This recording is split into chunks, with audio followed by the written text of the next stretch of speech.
because I think that that's going to be the bigger payoff for next year. But we'll see. Yeah, I agree. Let's get out of the ring for a bit. Talking about tag teams, there was a tag team that was good not that long ago.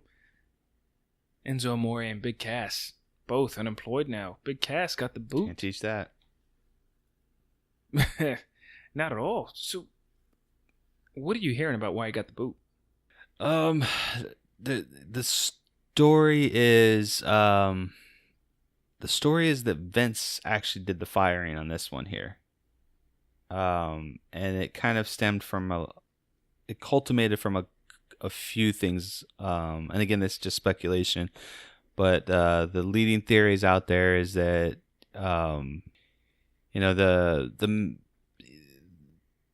they had a segment with the little guy that week that you weren't here, and I did the podcast with Soda. Yeah. So during that week, he was supposed to only lay the guy out one time, and he disobeyed the directive of Vince McMahon and decided to like lay the dude out completely, like multiple times. So I guess the optics of it looked pretty bad, or the WWE was worried about the optics of it, and that's the reason why they didn't want him to continue with it. So that kind of landed him in hot water. You kind of saw the subsequent weeks, we didn't see very much of Big Cass after that.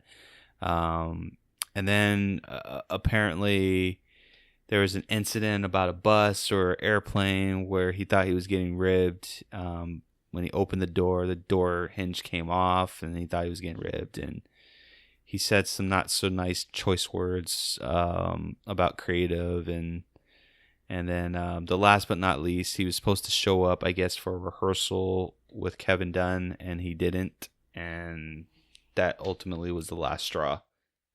They pulled the plug. Jeez. So, I mean, it goes back to that whole thing that you and I kind of have discussions about back and forth about, taking the initiative versus being insubordinate. Where's the line when it comes to wrestlers and creative? At one end you're trying to protect your brand, but at the other end, the other party's trying to protect their entire investment. So, yeah. Well, see you later, Big Cass. Hopefully it works out well and you're back in 5 years or something. I wasn't too entertained by Big Cass. What I will say, I did like what they were doing with him on SmackDown, getting away from just I'm a big guy, I beat people up and all that, and putting him in suits and stuff. And I think I gave him kudos on a promo he did a couple weeks ago. Yeah, so goodbye, Big Cass. I enjoy it, man. I honestly think he's gonna go by the way of like Alex Wright.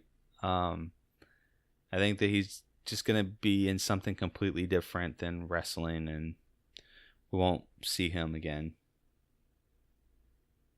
Is he still dating Nah, Carmella? man, that thing ended like a year ago. Like when he got injured, I think that's when they kind of split. I think he allegedly was going through some issues.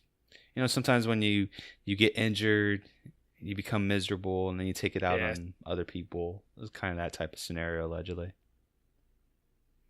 Yeah, the stress gets to you. I can understand that. Poor guy.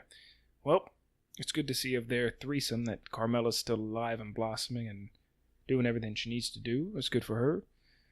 Raw this week, I thought was okay. I'll just leave it at that. It was okay.